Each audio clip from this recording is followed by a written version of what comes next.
Okay, we are live. So, hello everybody. Hi, Hello. Judy. Hi, Patsy. Oh, Judy, I'm glad you had a good time yesterday. Patsy, you should feel sorry for missing because Judy said we had a good time, and we did. No, I know life gets in the way. Hi, Donna. Hi, Janice. Hi, Jan. Hi, Laura. Laura was there yesterday. Jan, I think, was there too. Yes. Um, Greetings from my new computer. Take time to Marlene navigate them. says what? Hi, Marlene. Greetings from my new computer. Taking time to navigate around, but all is good so far. Okay, what you get, Marlene? Did you piece another PC if you had a PC, or is it a Mac? Have you gone over to the dark side? Hi, Angel. Angel.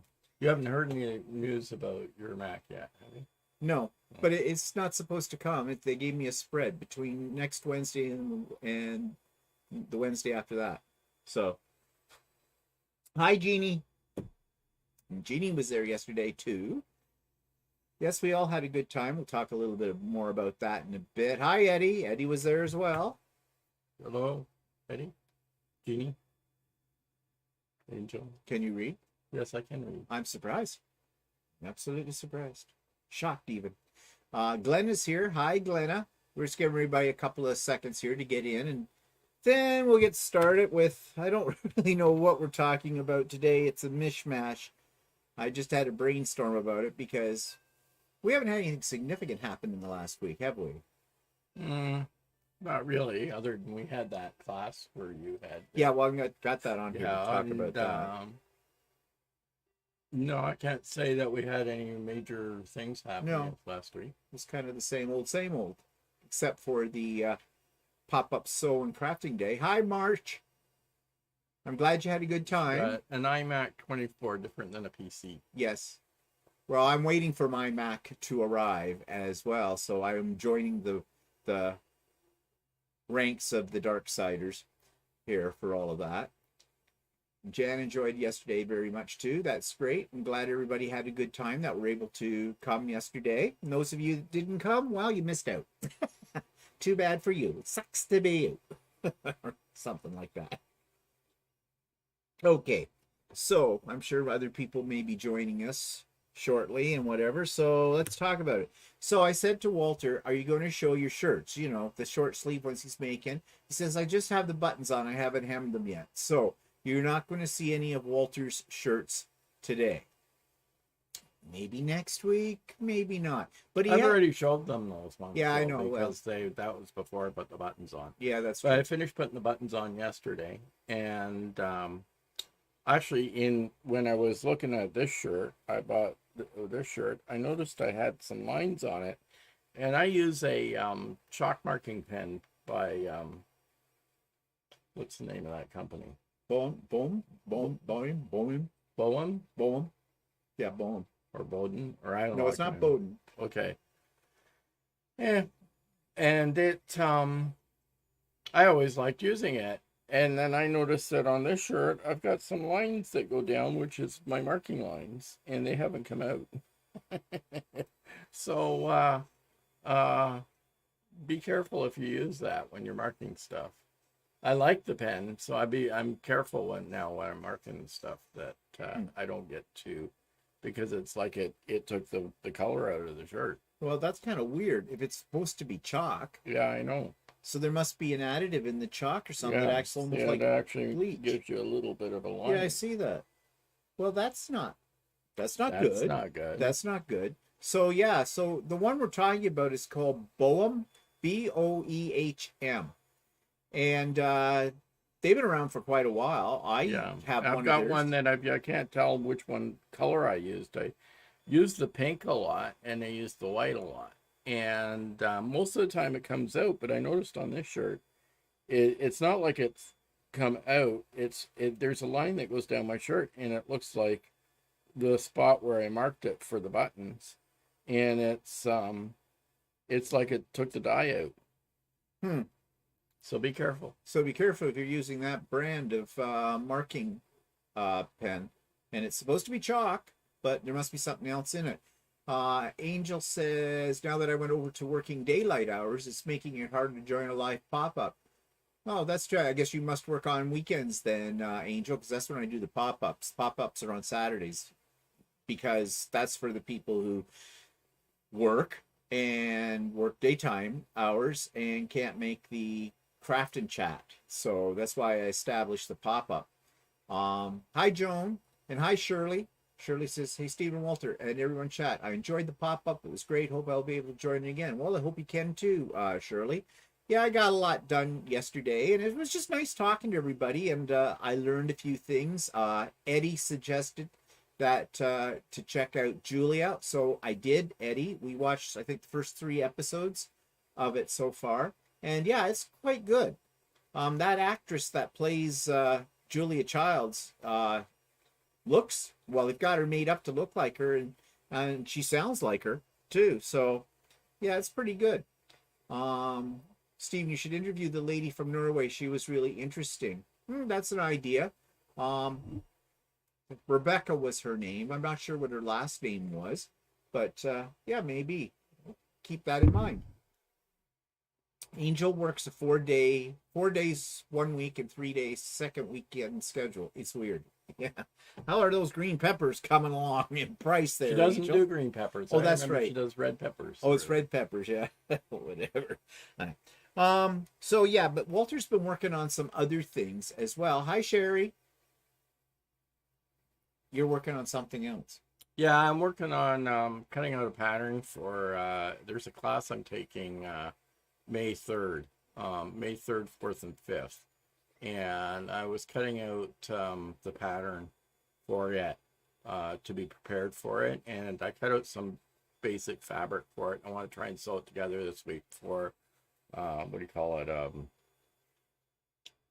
I don't know. It sounds like wind blew in Chicago. You know, like it, I forget what you call it. Clothing? Yeah, you know, it's you sew it together for sample pattern. Sample. Oh, a Muslim. A Muslim, yeah. Okay. So, so for just for the fitting of it, and then the guy that's teaching the class is supposed to help me with the pattern and the fitting. And actually, it's one of his patterns that he made by Vogue. And who is he? It's Ron Collins. Yes. And so I'm he can guide me with it because it seems to be a little bit difficult to follow. Plus, I'm hoping I have all the fabric for it. Because I'm supposed to get ripstop nylon, and I got one that's really thin and one's really thick. And I think the one that's really thin is too thin, and the one that's really thick is too thick. And I can't find anything in between. So I don't know. We'll see. Well, so this is one of Ron's patterns. Right. Well, I'm sure he'll be able to. Yeah. He should. He designed it. So this it's for a bomber jacket, and it's got like 4 layers of fabric that goes into each panel. Like I've got to have the exterior. I have to have batting. I'm still not sure what to use for batting. And I have, because it's not that descriptive and I can't figure out what you use for coat batting. But I'll probably find that out the first day. I can always pick it up somewhere. And, or I can just use plain old, quilting batting might work too. So, for it. I suppose. I don't know. It seemed kind of funny to me. Well, why don't you email Brendan? Yeah, I suppose. He's made jackets and stuff before, so maybe he can tell you. That's true. And then I got to get some stuff. There's a backing fabric, there's interfacing, and there's lining that I need. So. Holy crap. Yeah, I know. What weight is this coat supposed to be? It's a lightweight jacket. So. Doesn't sound lightweight to me. But anyways, so Sherry's here from Pittsburgh, PA. Angel says red, orange, and yellow, the expensive one. So she works in the high end. Actually, right now in our grocery stores, all of them are expensive. Doesn't matter everything's expensive. What color they are. Even the green ones are expensive. And Dana, hi Dana, says, I just want to let you know you were mentioned on Sean's video number 18 this week. Yeah, I saw it this morning, Dana, actually. That's the guy who sews. And hi, Susan. And hi, Country Gal 854 from Wisconsin. So I hope I didn't miss anybody. I don't think I did. So that's what you've been working on instead of getting my shirt done. Yeah, I know. Our shirt's done. Well, warm weather's coming. Yeah, I know. Actually, it's warm today. Actually, my What is this? 15 right now. Well, my watch says 17. My car said 18 when I was in it. Okay, one of these things is wrong, or they're all wrong. Whatever. It still feels a little, has a coolish edge to it, but Well, because yeah. it doesn't really feel like 18 to No. me. And hi, Wendy. So yeah, so that's all you've been working on. Yeah. That and sleeping. Yeah. Okay. So what have I been working on? Well, a lot of things. A lot of things. And I have some pictures of them. So now that I've got the quilt path, I've been working with it. And we had a 1 day thing with Tracy at Whirls and Swirls. She told me to bring in a quilt and she'd show me how to do an edge-to-edge design using the quilt path, and learned a lot that day. Almost too much, because this program, we only just scratched the surface, which I knew we couldn't go through the whole thing because it is so powerful. And I did a couple of quilts on my own. Had a little problem with one. I spent about 2 hours or so trying to figure out why the system kept telling me that I was outside of the safe area, and I was getting very frustrated. And then Walter comes downstairs. I told him what the problem was. He goes, "Oh yeah, did you do this?" No, I didn't do this. We didn't. We had seemed to have a little bit of a conflict as to what was a safe area. Yeah, Laura says it's 24C in Guelph. Whoa, Wow. geez, definitely get out there and tan. No, it's not good for you to do that. Anyways, yeah, so I figured that out. So I'll just show you here the quilts that I've been quilting with it. They're not finished yet. They're finished being quilted, but they're not bound yet. Well, one is. I bound one. So here's the big one that I took over. Let me switch. Okay. So this is the big one that I've had for a couple of years, called Doves of Hope. And I did not take that in a class. That was one that I got a pattern for and did my own thing with it. I really like it. I like the colors. Yeah, I love the colors. Oh, you don't like anything else about it? No, I like it. Oh, The pattern's nice too. oh, that's nice. But anyways, I've been holding off quilting this one because I didn't really want to wreck it. And so finally, when I got the quilt path, this is the one I took over to Whirls and Swirls, and we put it on the long arm. And it's a big quilt as well, so it would fit on my long arm. My long arm is 10 feet, but Tracy's are like They're all 12 feet. 12 feet. So that little bit of extra gives you a little bit more room to work with. But anyways, got it on there, and I'll show you a close-up of the quilting. And there it is. And of course, that's all done by the computer. If I could quilt like that, I'd probably do it myself. But why bother when a quilt computer can do it? It took a while. It took about 3 hours. About 3 hours to do this quilt as well. But I'm telling you, the end result is worth the time. Because I'm really happy with the way that turned out. And as I said, now I have to bind it. And that I'm not looking forward to, because binding isn't one of my favorite things to do. Get that in full screen, actually. So this one, now this is the one that at the Ultimate Sewing Retreat, I had people, if they wanted to, I gave them a bag of scraps and they created blocks from the scraps, and we had a little competition. Well, I took all the blocks home with me and said that I would put them together in a quilt. So there's the quilt now. I have it. Actually, I didn't take a picture. I guess I don't have it up here. I bound it this morning. So it's all bound now. It's all finished. And I've sent a note off to Donna, the hostess with the mostest from Ultimate Sewing, asking her, you know, if she wanted to send a picture of this out to everybody that was at the retreat, or if they want to put it up in the store somewhere, whatever. And if not, I'll just hang on to it. Of course, if I'm hanging on to it, it's folded up and sitting on the guest bedroom bed. But you know, it's kind of a pretty quilt. And given that, you know, everybody did a different kind of scrap block in it, and then I sashed it and made coping strips so that I could make them all fit into the quilt. And then I added the border to it just from leftover scraps and things like that.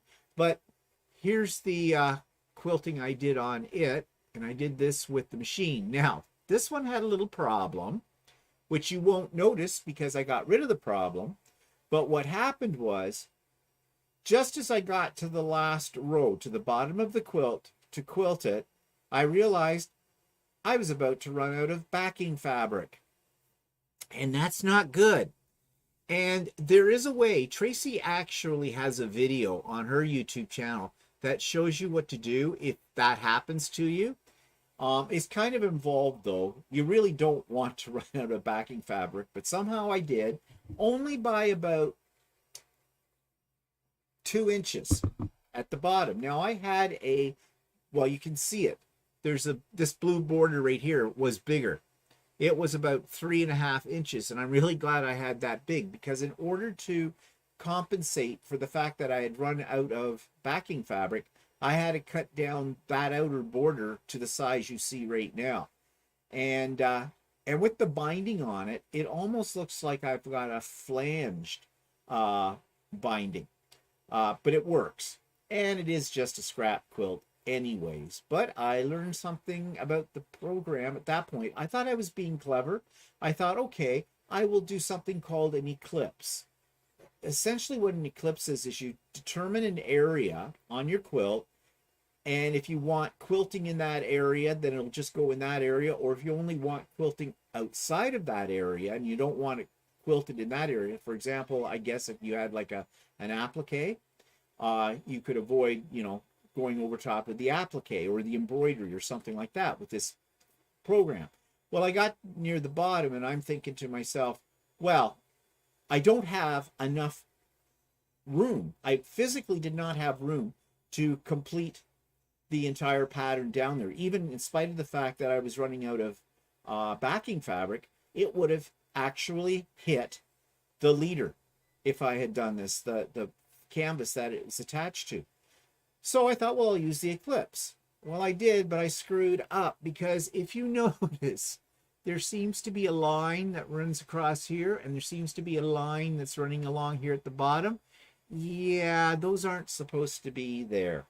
I did something wrong with the eclipse. You must have started it as if it was a new pattern. Yeah, that's what you said afterwards, and that's what I did. I started top. I should have started near the bottom of the pattern, and I would have probably been okay. But live and learn. I mean, I'm not that uptight about it, because this is just a scrap thing, right? So it was a good one to, learn. Screw up. Yeah, essentially screw up. But so that was it. And then this one you've seen before. It's the one I call Pointless, but it is now quilted as well. Again, I did it using Quilt Path. I did feathers that go horizontal across, and they turned out fine. And I didn't have any problem with the bottom on this one. It actually knows when it the way things are set up when it's coming to the bottom, and it does what it needs to do. The only thing is, I wish I had reduced the the quilting pattern a little bit, made the feathers smaller, because they're a little big. But again, I'm not that concerned about it. It looks okay. And this too was like a quilt I made trying to use up some charm packs that I've had sitting around for a long time. And of course I did cut off the points on some of these things. That's why it's called Pointless. So not too worried about that. It looks okay. But again, it's all a learning curve, and this is how I'm learning these things right now. And as I said, we went over, and this is Tracy, and if Tracy ever sees this, she's not going to be happy with the picture I have of her, but I actually had to take a still from the video that Walter was making, and I'm going to show a little bit of the video on the Idiot Quilter this week, so you get more of a feel of what Tracy was talking about in this part. But one of the things that this computer program will allow you to do is, she was showing us how you can take a basic line pattern, a single line. That pattern she has up on the screen right now was a single line. And she says it as an edge-to-edge design. And she said it doesn't look like much, and you probably would ignore it. And she showed us how you could alter it, and she was just in the process of starting it here. But she created a completely different design just by manipulating the way it was positioned on the screen, the sizing of it, and things like that. And you could get some really interesting and unique looking designs just from a single line pattern. So she was showing us how to do that when I took this this particular picture of her. But as I said, it's not a very flattering picture of Tracy. So let's go back here and let's get out of this so we can see what people are saying. And what are people saying? Back up here. What we're saying, lots of things. Sorry,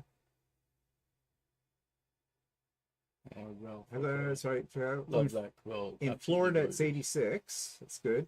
Amazing. Love that quilt. Thank you. Absolutely gorgeous. Love the pattern. ABS, the color. ABS. All about, I don't know what ABS means. I hear ABS and I think of 3D printing and it's a filament. Thank you, Country Gal. Hi, Marilyn. I emailed you $100 grand pick. Huh? Okay, not sure, Angel, what that means. And I can't see my email at the moment, so you might want to explain. I'm sorry if I'm being a little dense. Laura says, love the Doves of Hope. Beautiful masculine colors. Angel, I love the colors in this one. You have a great eye for color combinations. Thanks, Laura. Turned out beautiful. Quilting looks great. I love the way the center pops. Way the border. You did a great job with the spirit blocks. Gorgeous. Hi, Andy. Hello, Andy. Our long lost Andy. What's this YouTube error? Not receiving enough video to maintain smooth streaming. As such, viewers It seems to be looking okay. Looks fine to us. It's happening here. All right. Okay. Never mind. We'll ignore that. Eddie said, so Andy, I said, we've missed you last little while. Hope you're okay. And Eddie says, Stephen, have you ever thought about doing a quilt just like the rug you lay your quilts on to take the photos? That would be an interesting photo and quilt. Actually, Eddie, yes, I have. And that's as far as I got.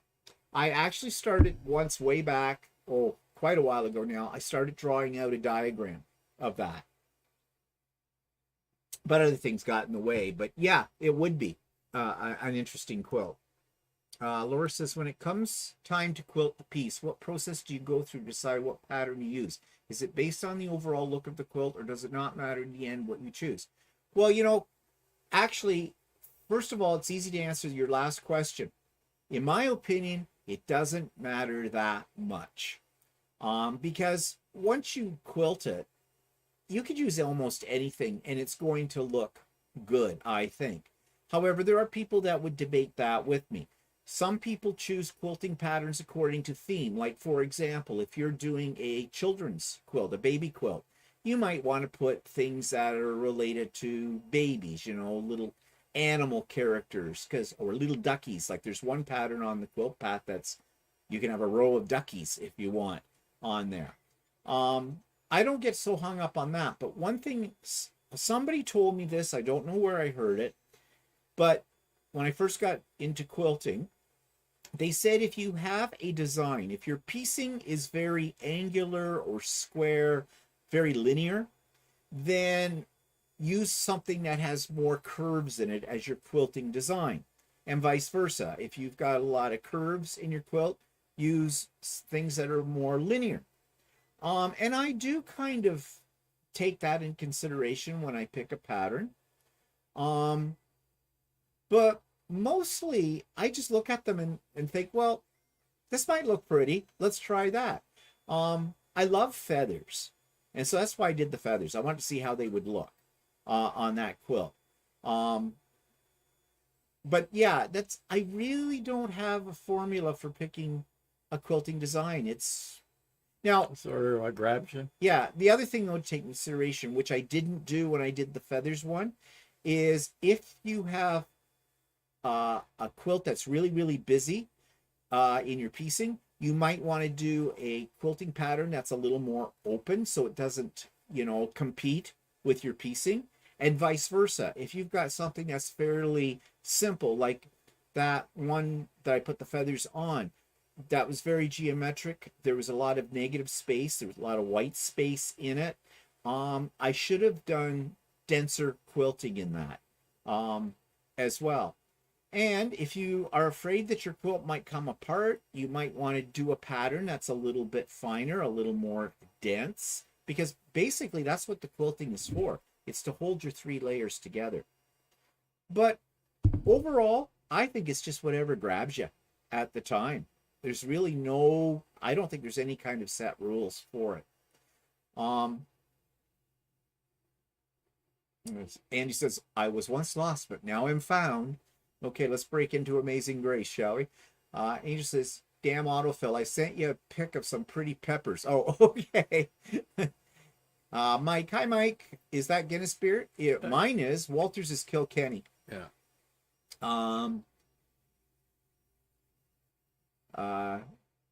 She's talking to Shirley. Can you quilt each block differently with your program? Yes, you can. How do you do that? Not really sure yet, but well, a lot of it has there's this new Eclipse thing that you can actually position.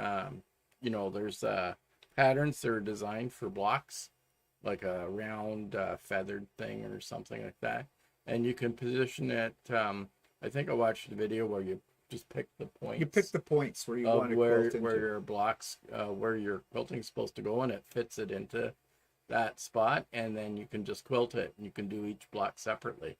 Then there's this other thing called Eclipse, where you can actually choose an area, and you can either it can either avoid quilting in that area that you've chosen, or just quilt within the area that you've chosen. So yeah, there's a lot of potential there for doing different things. Yeah, so to answer your question, yes, you can. And I've got a quilt out there that was another one of my scrappy quilts that I think I might try that on and see what comes up.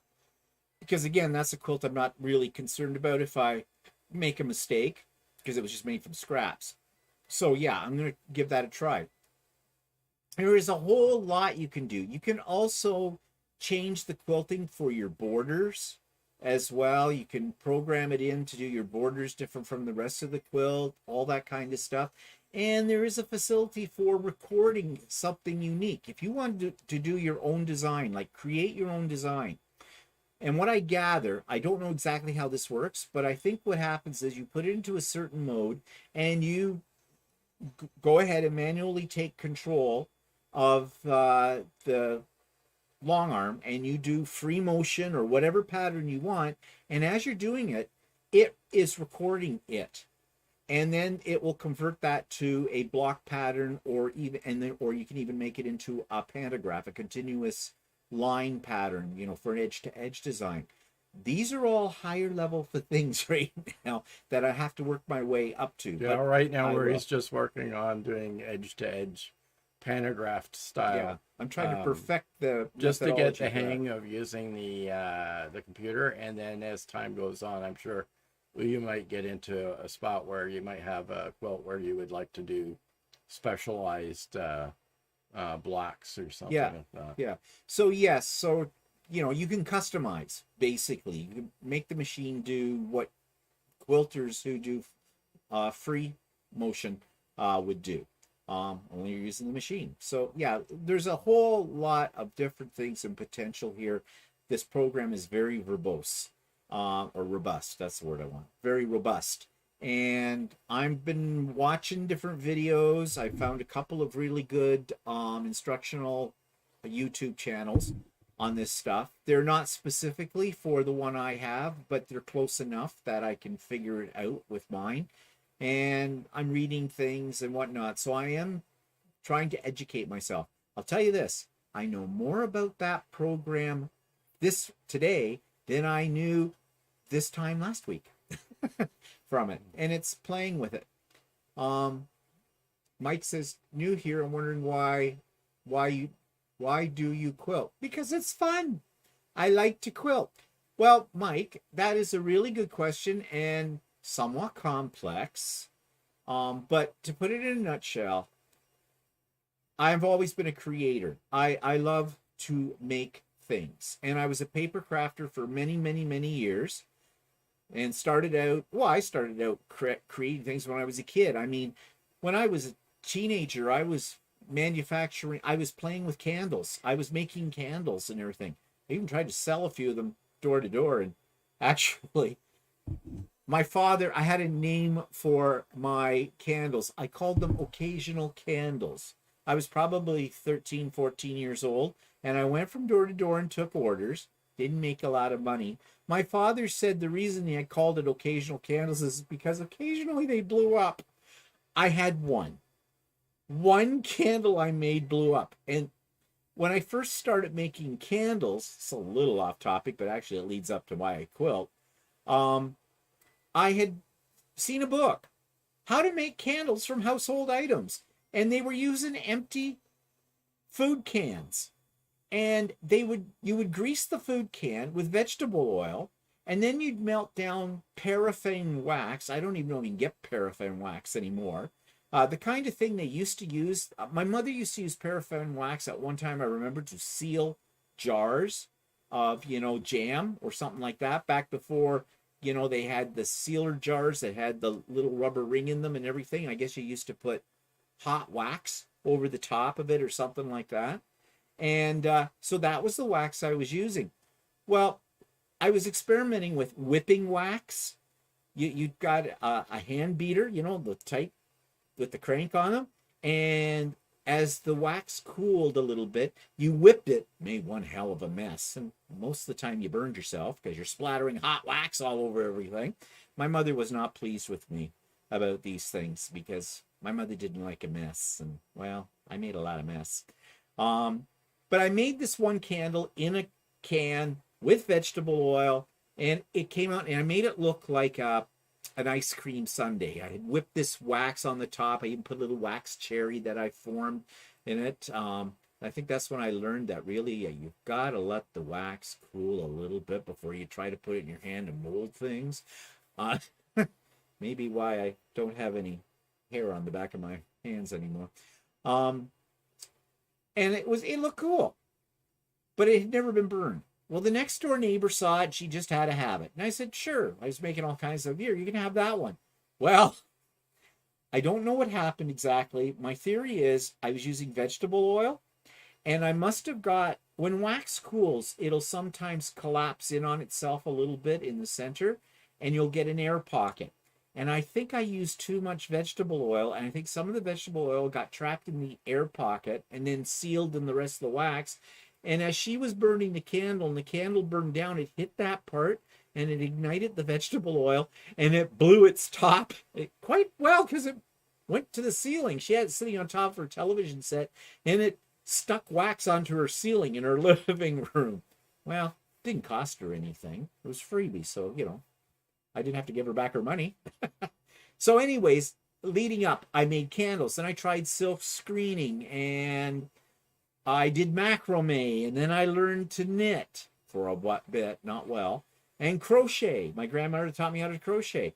I was never interested in sewing though, until Cricut came out with a Cricut maker that has a rotary blade cutter in it. Well, no, and also my sister passed away and we inherited some sergers from her, and Steve pulled out one of the sergers and he decided he wanted to make napkins because we were looking for napkins and couldn't find any that we liked. So he pulled out the serger and screwed around with it and made a bunch of napkins, and he kind of liked it, like the process. Yeah. And then he got a sewing machine we were at Costco, and he bought a cheap Brothers sewing machine there. And he was using it for crafting, actually.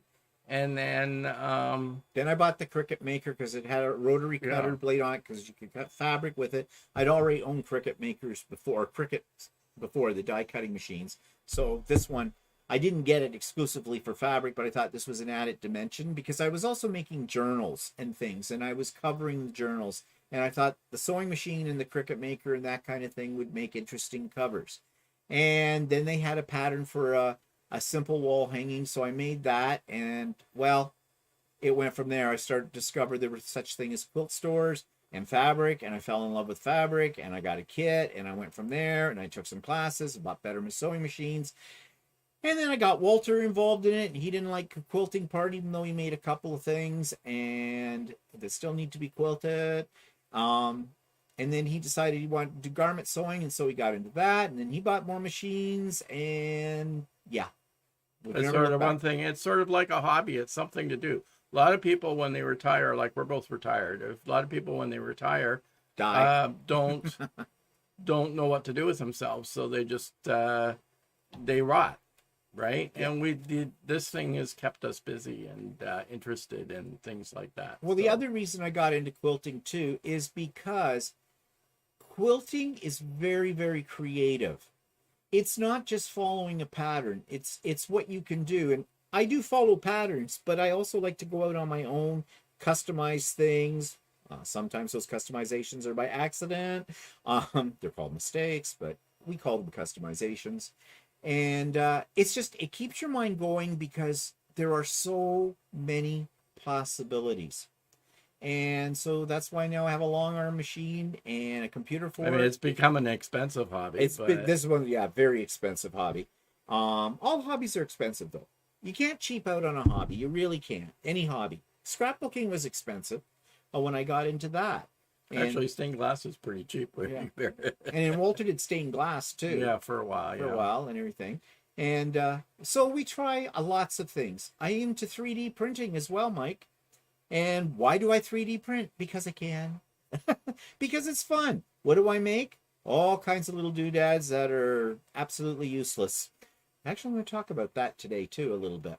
But yeah, so I just love it because it stimulates my mind. It keeps my mind going. And and people have heard me say this many times before, as you get older, you got to keep your mind going. You got to keep your body going. You got to keep your mind going. But if you don't keep your mind going, it doesn't matter how great a shape your body's in, you're not going to live. You're just not, because you're going to stagnate and you're just going to die. And I know that firsthand because both my parents, that's pretty much what happened to them, especially my mother. She had nothing to keep her amused and she just wasted away. She wasn't interested in anything. So to me, I need a challenge. And that's what quilting offers me all the time. Because I don't just do the same pattern over and over again. In fact, I've never made the same pattern twice. And I keep pushing myself to learn new things in it. And Walter, you do the same thing with shirt making, and now you're doing this jacket that you're not really sure about. But you know, I know. So yeah, that was a bit of a long explanation, Mike. You should try it. It's fun. Yeah, quilting or any hobby. Yeah, doesn't really have to be sewing. It can be anything you want. Yeah. So whatever interests you. Hi Pat, just joining in from my porch in sunny Muskoka. Sounds nice. Judy says I still use paraffin wax. Oh, so you can still get it. We made the candles with ice cubes. Oh yeah, I did that one too. I remember that. I had a commissioned order. I was 16 years old. Was making candles still at that point, and I worked for Canadian Tire as a sales clerk. And there was one of the women that worked there in the office, and her friend was getting married, and she asked if I could make a special candle as a wedding gift. And being a little bit naive and thought I was really good at this, I said, sure, what do you want? Well, she wanted a great big huge heart with I think their names on it. And so I couldn't get a mold for it. She wanted a huge centerpiece-like heart, right? So I made a mold from Bristol board and tin foil. I cut out the shape of a big heart, laid it down on like flat kind of thing. Made, it was about 3 inches deep, I think. It might have been more. And it was huge. It had to be a foot or more across or square. And I lined it with tin foil, sprayed it with, this point I had moved my way up in the candle making world and had professional mold release spray, no more vegetable oil. Got it all sprayed, got my wax colored and everything. It took 20 pounds of wax. And by then I was buying slabs of wax from a place called Lewis Craft that I don't think exists anymore, at least not in this country. And I bought these huge slabs of wax, melted it down, poured it in. I think it took like 2 days or more. It was more than 2 days to harden, like solid, so I could get it out of the mold. And then I made a platform out of it, also out of wax, so it would sit up. Well, I didn't know how I was going to get it to adhere. I tried glue. I tried more melted wax. I think at one point put wires, drilled some holes in the bottom of it and put wires up it, like a rebar kind of thing, but not that thick. Copper wires, and put it all in. Took it to this woman. I don't know how much I charged her for it. I think maybe $10 or something like that. And she was really happy with it. Well, it did look good. It never made it to the wedding. She set it on a table at home. When she got it home, it fell over and just... I felt kind of bad. I gave her back her money. But I didn't know what I was doing. So I think that was the end of my candle business. I made a few of those candles too when I was young from Lewis Craft. Yeah. Yeah, I bought that with the little scents. Yeah, the scents. You could do it. Yeah, it was all a great thing. Yeah, so I've never, I think I still have, or did we throw out my candle making stuff? I got rid of it. I think we got rid of it. I still had all my candle making stuff. I had a lot of money tied up in it because I had silicone molds and steel molds and things that I bought. So yeah. Jenna says it is worth the money. Love to quilt and all the beautiful fabrics. Yeah, I know. And quilting helps me with my depression. Yeah, that's another reason people quilt too, Mike. It's therapy.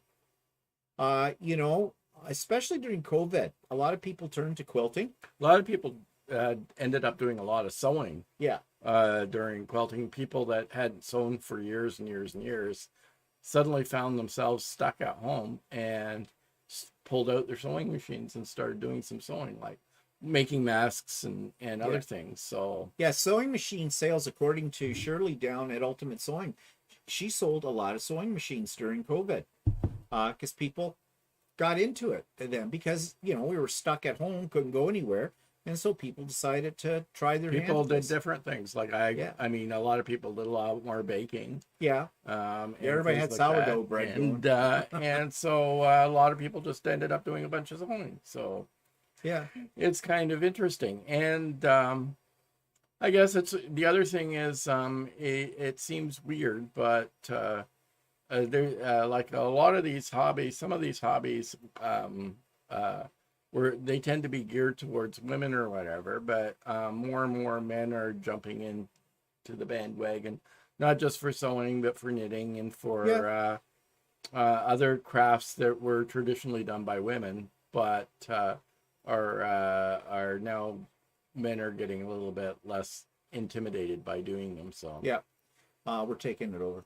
Yeah, it's not just for the lady anymore. But, well, actually, I mean, years past, clothing, especially suits and that, were all made by tailors, which were men. So yeah, so but whatever. But there's lots of room for both sexes and anybody in between in the crafting world and the art world, because I don't like calling it a craft. I don't like calling things like this, or even paper, working with paper, or paint pouring, or art journaling and that. I don't like calling those a craft, because you know what craft, in the minds of those that don't do these things, they think of craft as, or crafting as, you got a glue stick or a glue gun and you put pretty pieces of paper on other pretty pieces of paper and hang it on the fridge.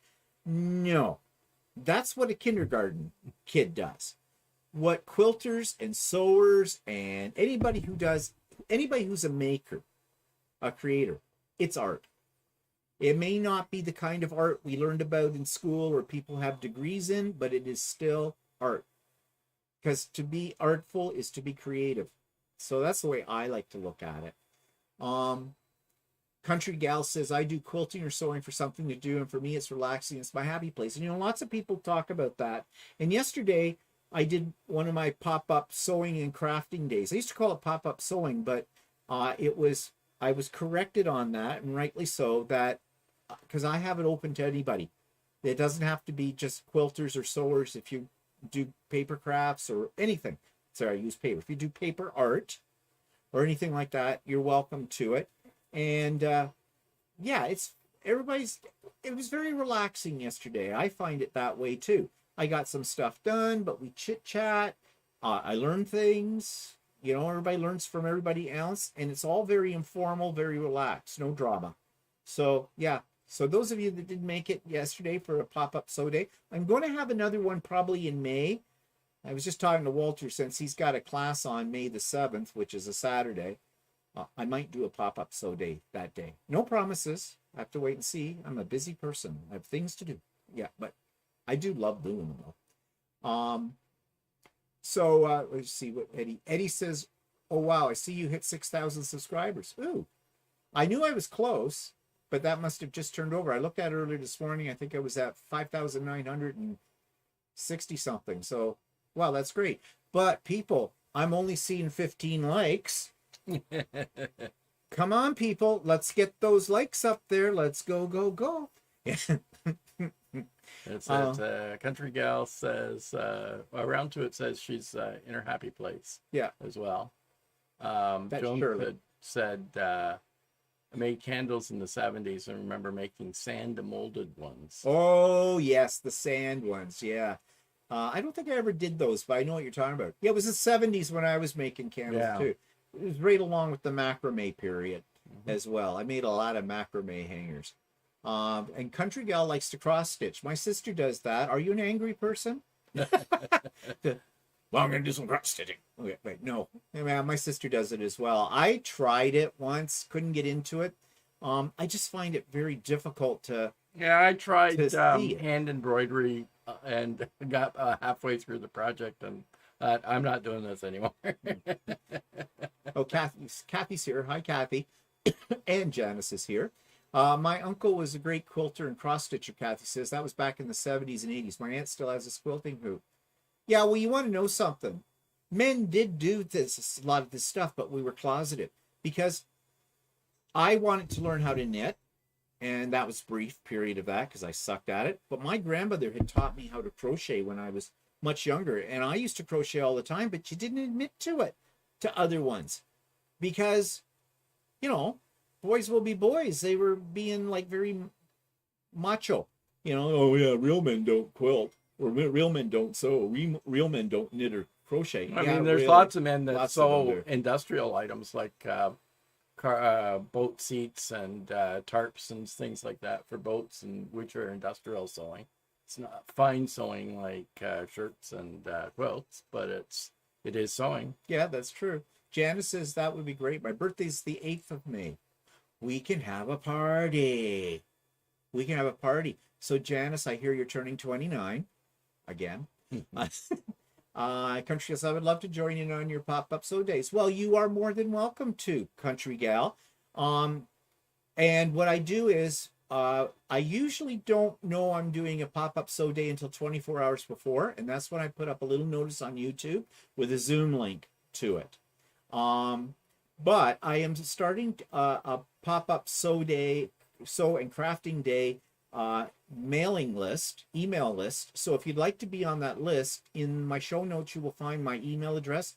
Just send me a note and I will add your email address to my list. And what I do with that is usually I'll send it right out directly to you, the link. But all are welcome. No matter what you're doing, you can reorganize your underwear drawer. You've heard me say that before.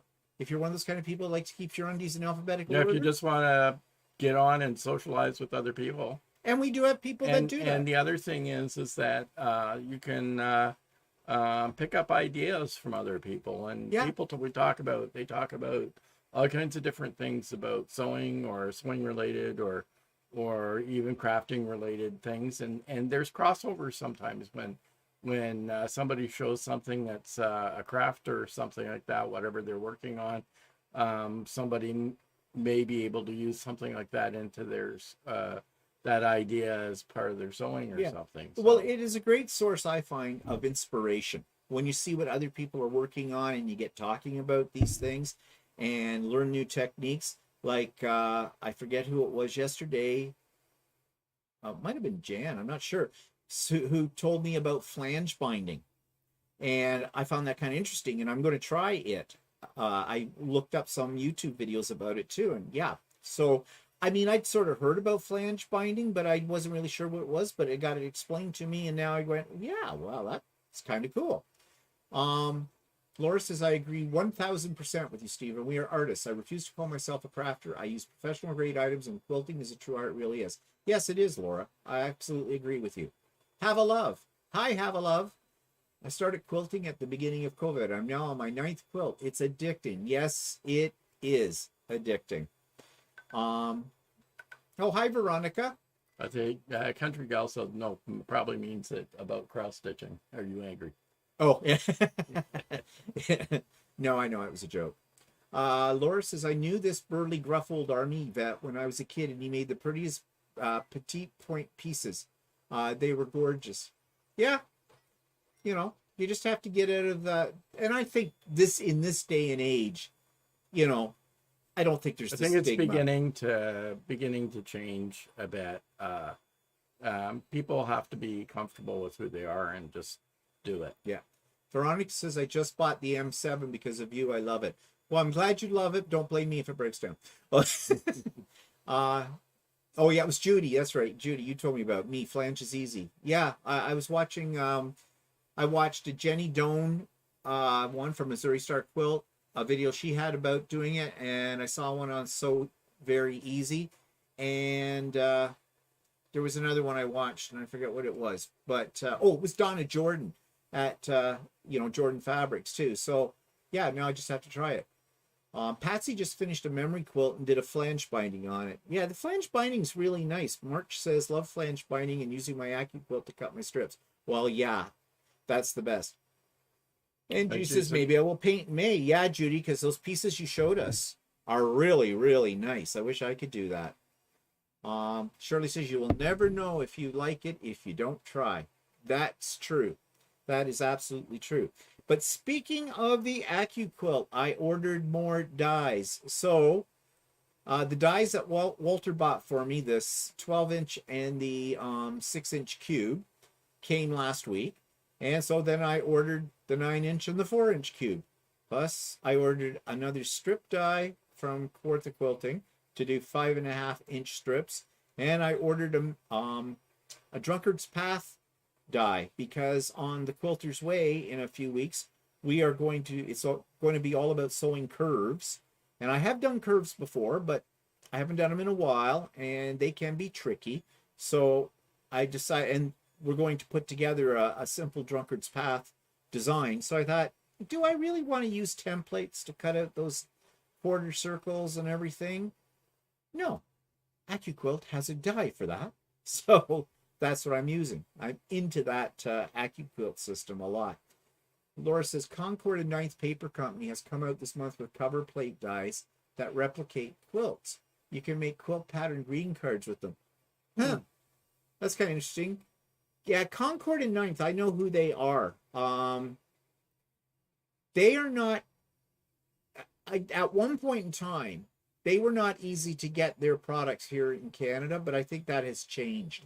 Now, that's a while ago. Did you have problems with your M7? No, I have not. I have not had one problem with it. But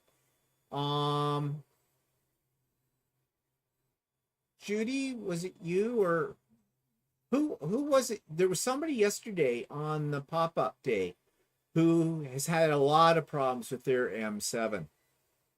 But I have not. I have not had any problems at all. It's been a great machine. I've had it now for a while. Yeah, a while. Well over a year and a half, maybe 2 now. I have the 6700P and I haven't had any problems with it. So no, and it was my 6700P. Yeah. I gave it to you to use. So actually, I need to take it in to have it looked at, but I mean, there isn't really. Well, you need to have it professionally cleaned. Yeah, I know. Because it hasn't been in for. No, it hasn't been in ever since you've had it. And you do a lot of sewing on it. So, yeah, you got to keep your machines clean. So. I mean, I clean it out on a regular basis, but it probably needs, they say you don't have to oil them, but I probably need some internal oil somewhere, so. Well, it has a wick. Yeah, it does. It has the wick. Well, you have to oil the wick. Yeah, I do. I oil the wick. Give you something and you destroy it. Yeah, fine. Whatever. So, this is for Mike.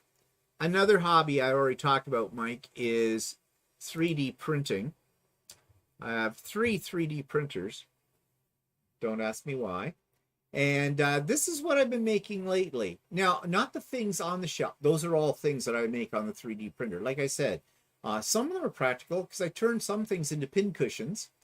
That's kind of rude. It's a bunny, but it looks like the pins in its ass. And But I've been making these shelves lately. A lot, actually. I counted them today. I have made 59 of these shelves. And I have them all over my sewing room as displays. So that's one wall. This is the wall. the shelves plus what's on the shelves are All 3D printed. This is the next wall I'm working on. I'm making more shelves for this to have more space. And then I made these ones for my statues. And for what purpose do you 3D print? Because it makes me happy. I like watching the machine work, and it gives me inspiration. It's fun. Yep, when I kick off and someone has to clean out my stuff, there's going to be a whole lot of PLA plastic in the landfill. I can see that. Mind you, it is biodegradable because its essential ingredient is cornstarch in this. Can you believe it? Plastic made from cornstarch. Didn't know that. And there's another shelf full. This is my Gnome and Buddha Bust series. This is what I just showed you, but this is my primarily my Benchy series. And candles. These guys up here, they're candles. Well, not ones you can light. You put a little tea light in the top of them. You know, a fake candle. This is my ode to strange figures. And well, that was some of those are from that Squid Games. Squid Games. Yeah.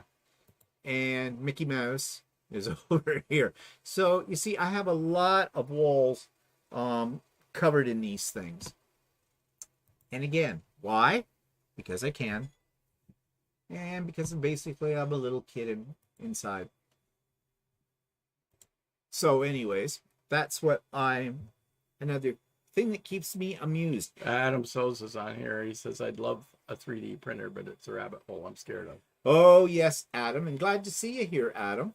Adam, I am trying to do an interview with Adam. If you haven't checked out Adam's YouTube channel, you should.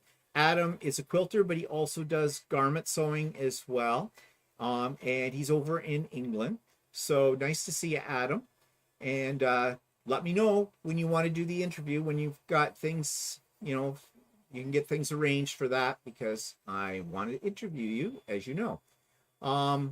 But the thing about a 3D printer that I kind of like, if you like to tinker with machinery, then you'll love 3D printing, because guess what? They're not plug and play.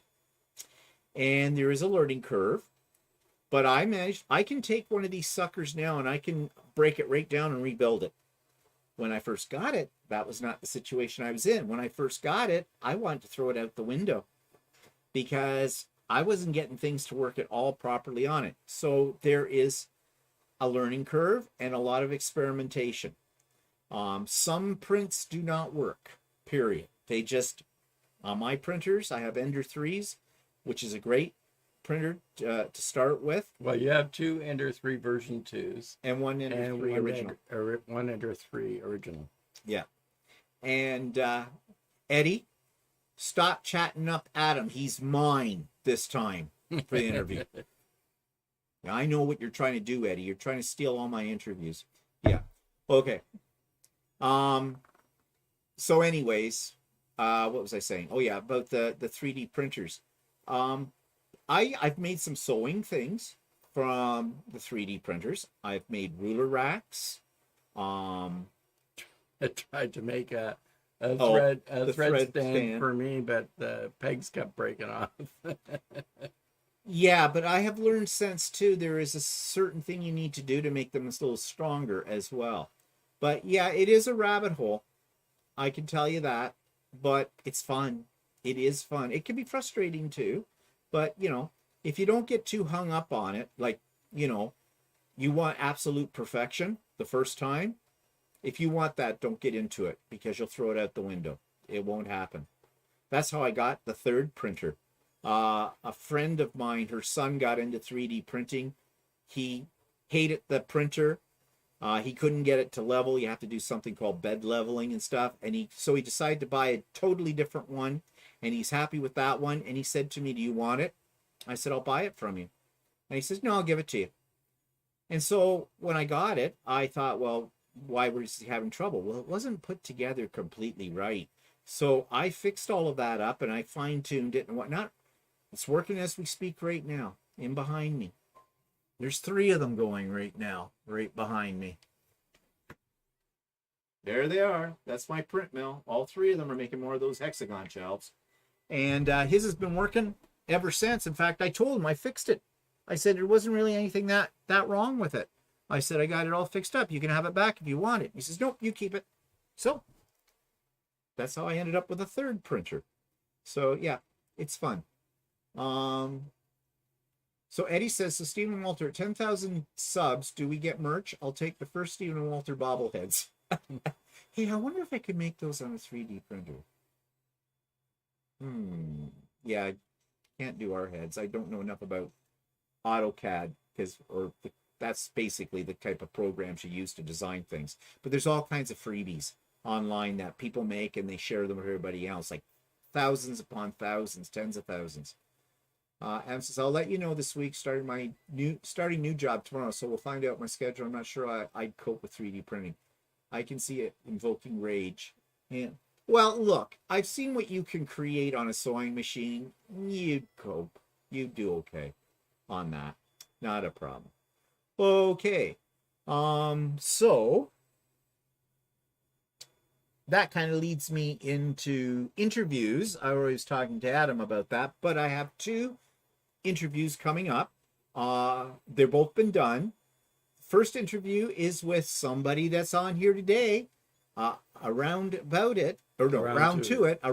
it. Shirley's a friend of mine. She's on the Quilter's Way. Those of you that were on the pop-up yesterday, you met Shirley. She was there as well. I call her the goddess of machine embroidery and other things. Actually using her embroidery machine to quilt. Yeah. I am not worthy. Okay. But I tried that. I've tried it. No, Shirley's got it down though. But anyways, I interviewed Shirley and that's going up on Tuesday. So be sure to check it out. And then I've interviewed her daughter, who is a paper artist as well, makes great journals. That was another really interesting interview as well, and she'll go up the week after. And then, now if I have Adam within the next 2 weeks, then he'll go up on the next week after that. No pressure, Adam. Yeah, I say. So, yeah, and remember, people, I will interview you as well. Everybody's got a talent. Okay, everybody's an artist. If you're here, you're an artist. Okay. So watch for those. Now, you heard about the pop-up sew day. We had a great time. But for anybody who's new on here, I do have once a month, first Wednesday of every month, I have Craft and Chat. And guess what? The first Wednesday of the month is coming up 1 week from this Wednesday coming. So May the 4th be with you. I will be having a Craft and Chat afternoon. Starts at 1 p.m. Eastern Standard Time, runs till about 4 p.m. Eastern Standard Time. And it's the same setup as a pop-up sew day, except it's only 3 hours long. And bring whatever you want to work on and join in. And you will find, starting today, in the show notes below for this today, is the Zoom link for it. It'll also be in all of the videos I put up before that date as well. So it's there. And I do have a mailing list for that. If you want to be part of that mailing list, just drop me a line, let me know, and I'll put you on that. And I will send you out your own personal invitation and link to to Craft and Chat. Janice, there's no need to be scared of these interviews. They're no, you know the questions in advance. And it's done very relaxed. It's just like we're sitting there having a coffee and just shooting the breeze with it all. Ask Shirley on here about it. Ask Andy about it. Ask Jeannie about it. I haven't done Eddie yet. Eddie. Yeah, Eddie. I should interview you. And I don't know if there's anybody else on here that I've done before or not. I can't keep up because I've done quite a few people, but no problem. And, you know, even you can alter the questions. They're not hard questions. Well, Angel says she might not work that day. Oh, You'd be welcome to come. well, I hope you can make it then, Angel. That would be great. So Janice, don't be scared. And don't be modest either. As I've always said to people, I don't want to interview the ones that have, you know, that are way out there. They give seminars, they run classes and tutorials, that because everybody knows who they are. Everybody's aware of who they are. I want to do everyday people like myself, like Walter, you know.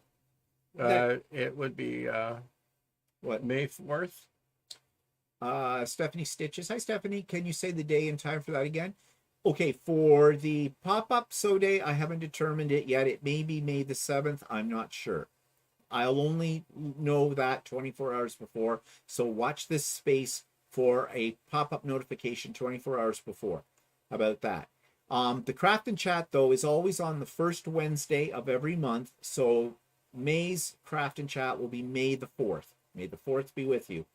And starting at 1 p.m. Eastern Standard Time. And the link for that and that information will be in today's show notes for this and in all of the show notes for all the videos coming up until that date.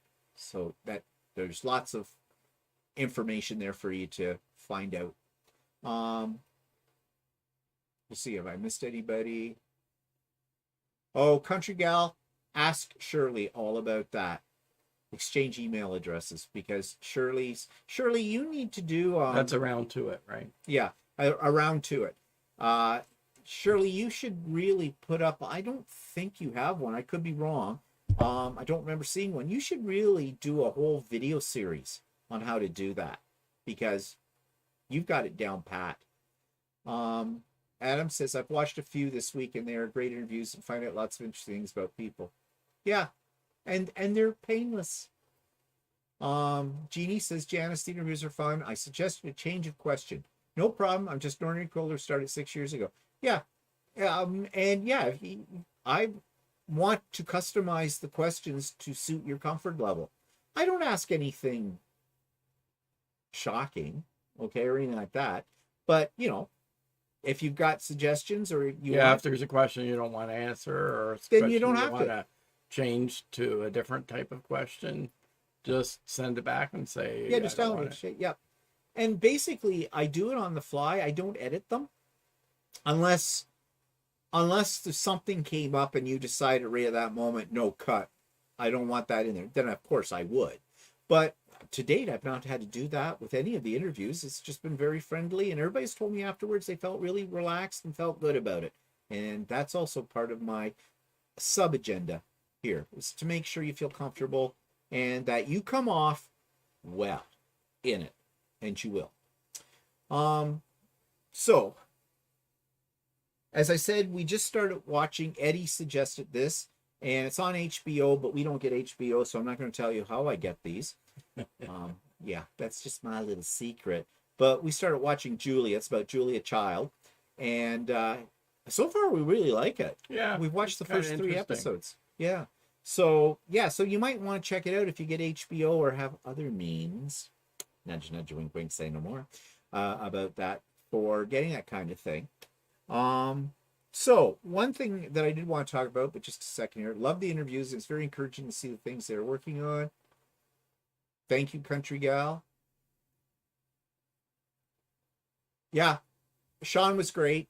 And I especially like the fact that he is a male quilter too, because, you know, I like to show both sexes in the quilting world, or in the arting world. Arting, that's the word. Arting. We'll use arting, not farting. Arting.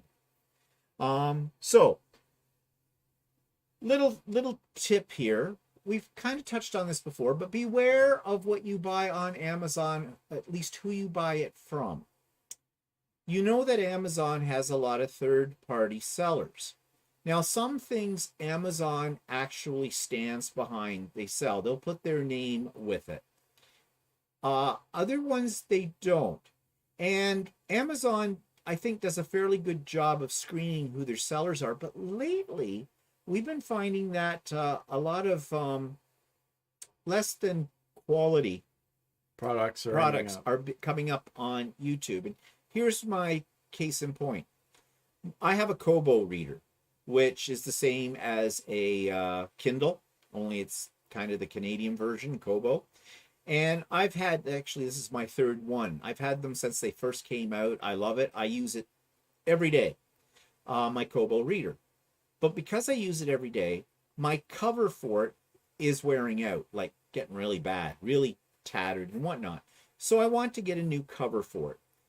Well, I went on the Kobo site, first of all, looking for one, and they kind of said, well, they were out of stock or something with it. And also I have an Aura, and I don't think they're making the Aura anymore as a model. They have more sophisticated models. Well, no, there's one called an Aura 2 and an Aura H2O. Yeah, I don't H2, know why okay. well, Well, you mine drop is it in water. I don't know. I think mine is an Aura 2. I'm not Yeah. absolutely sure. But anyways, and I'll say why I think that in a moment. But I went on Amazon, and lo and behold, first things that came up were good price, $20. They looked nice. They had a really nice graphic design. Well, let me show you what I'm talking about here, because I actually have a picture of this. Let's go in here.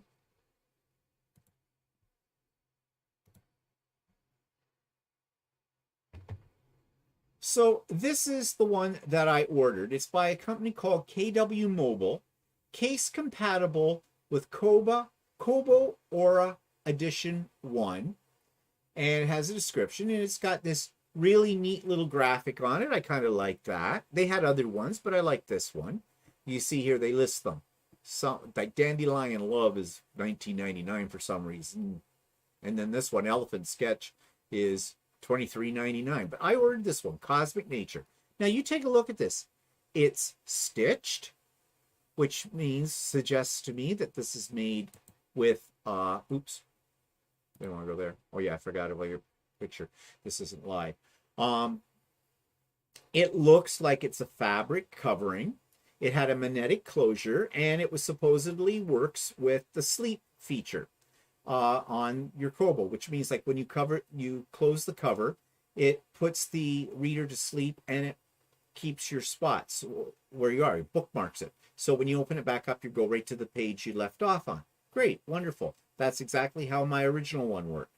$20.99, not bad. It's on Prime. It said it would, well, like here, it says free delivery today if you spend 20, well, whatever.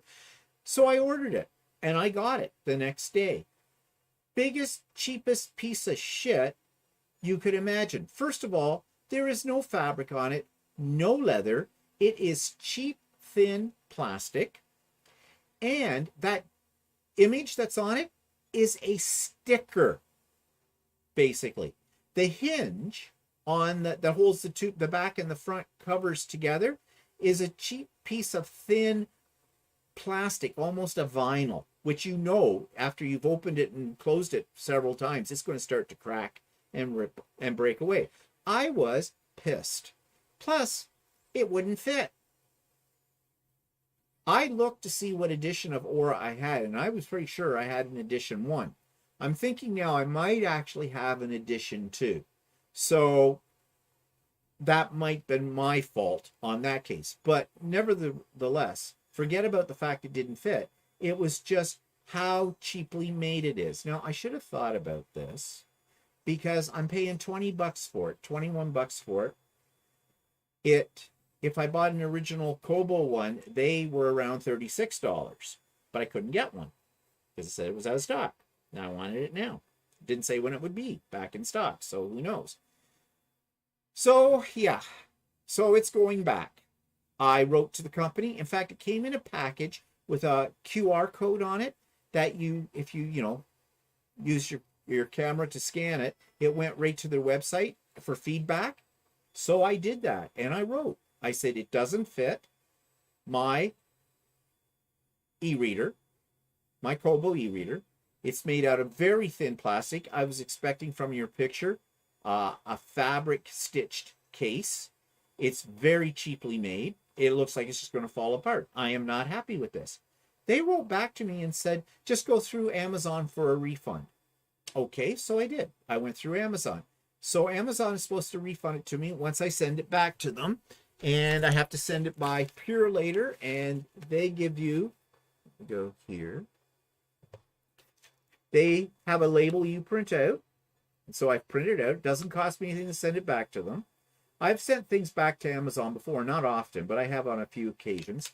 And so it's ready to go. And there's a Pure later place not too far from me. I just drop it off next week and away it goes. But you gotta watch. The whole point of us talking about this is be very, very careful. What I should have done is I should have read the reviews. And just let me see if I can actually pull up the Amazon page for this and just see what the reviews are from this. Walter reads all the reviews.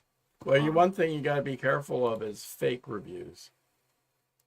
Meaning ones that have put up a review and that the company has paid for the review, right? So that's basically a fake review. And the other thing is sometimes they'll give people an incentive for them to change a bad review into a good review. Okay. So here, let's switch over. Oops. So here is the actual live Amazon page, and I've gone to you have to go to the way to the bottom of their page to find reviews.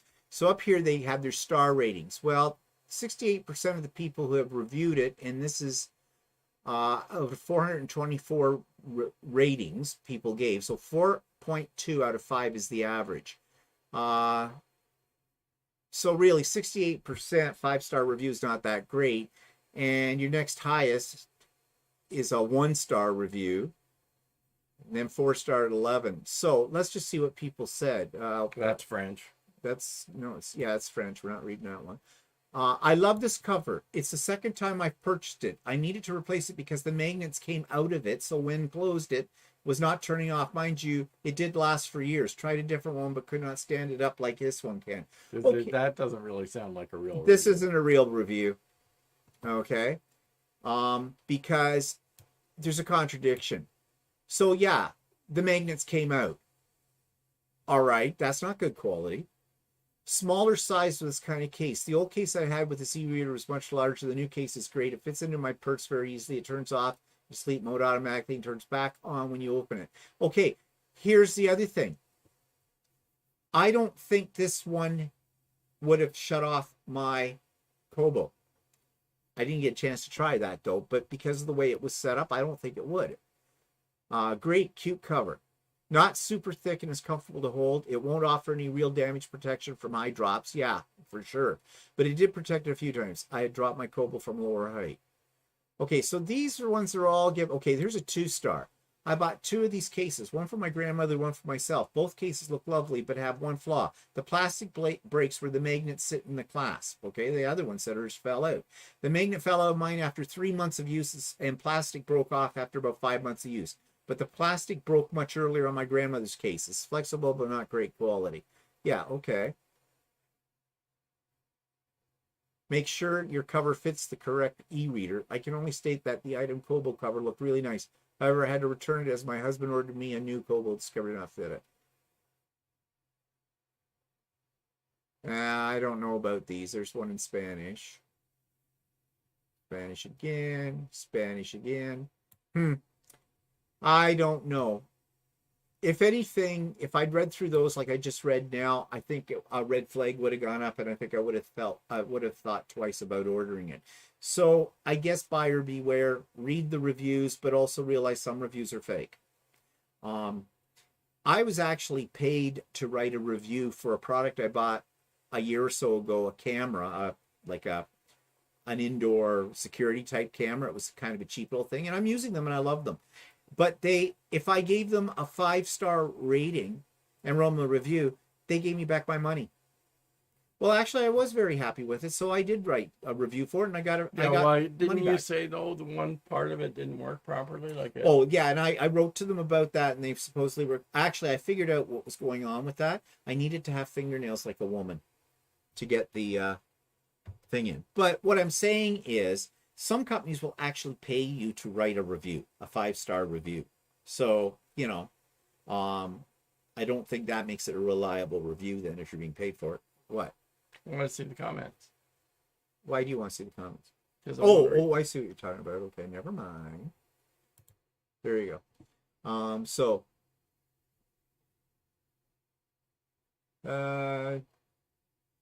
just going down. Eddie says, what sucks about buying on Amazon is you can get your money back, but you can't get back the time you wasted on buying the cheap crap. Well, that's true. Look at the dates on those. Yeah, they're old too. I know. That's another thing you should take into consideration as well when you're doing it. Anyways, buyer beware.